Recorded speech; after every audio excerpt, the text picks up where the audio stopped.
Minisita Muveani wa Mwaki na Mauta Opiyo Wandayi Niwasungia Ukulyo wa Kusukumwa Atie Wia Kumanwa na Kilingisi cha Mauta mate Mavikiiu Iwango ila Syailite Lato wambili waninya ndono nyanya na Vala Waweta Kana Kitumi ona Kimwe Kituma Atia Wia na Kana Ukunikili Nuumwithia Atena Mavityo Wandayi Waweta Kana ona kutwika Kenya niendeo kusia unyivu wa Mauta muvea wake ni wikite kila kitonyekana kuikithia Kana kwina Mauta Vala ingi waumia ukanyo kuya dhosi ya Mauta yulu wa kumavitha mwaka mweo na ilivoti. Minisita Muveani wa Mwaki Opiyo Wandayi ni walumilia Kana na Kitumi cha kwithukanga kuma ofisini na kutwika matongo inaene ndimethito maisukumisia Atie Wia Ukunikili wa Kilingisi cha Mauta Lato wa silingi bilioni ina katono nyanya wambe kuthela. The public wants to know why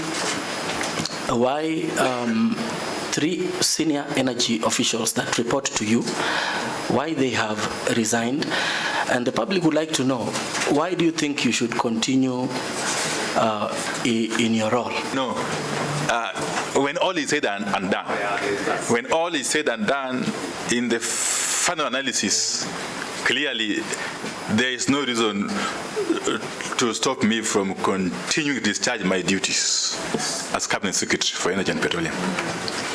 Aine na vigite mbewansama ya Mwaki mbungeni akati Wandayi ni umbula Kana ndane konwandhini wodhoi wa Mauta asu kindu kila kinatumia maofisa Muveani usi wa Mauta matia Wia.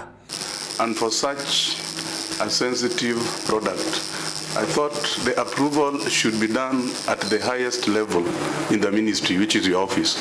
Are you saying that you are never privy to all these things, was it?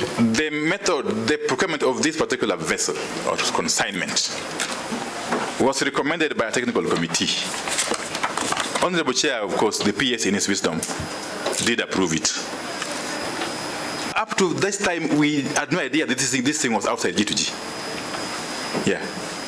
None of these guys, I think, was aware that this thing was outside G2G and OTS as established by the law. Minister Wajingini Waweta Kana Kenya maikethe na nsikasya unyivu wa Mauta vimbula Kana matangi ma Kenya pipeline mena Mauta matonya kutumika bandu va ilungu ya 10 As at today morning, for PMS, that is Super Petrol, we have got 183,318 cubic meters in our stores and the pipeline. For DSL, we have got 152,760 cubic meters. And for jet, 113,575 cubic meters. Fuel that is enough to last this country for very many days to come.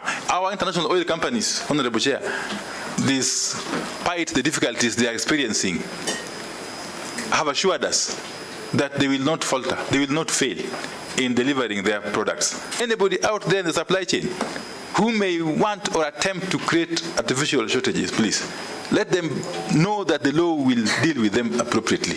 Muvea wa kuthungulula mathoa ma Mauta Epra uhikwatiwa kutangaza mathoa meo ma Mauta muthenani wauni. Livoti ya vilingi wa Mavoni ta mwaka mweu.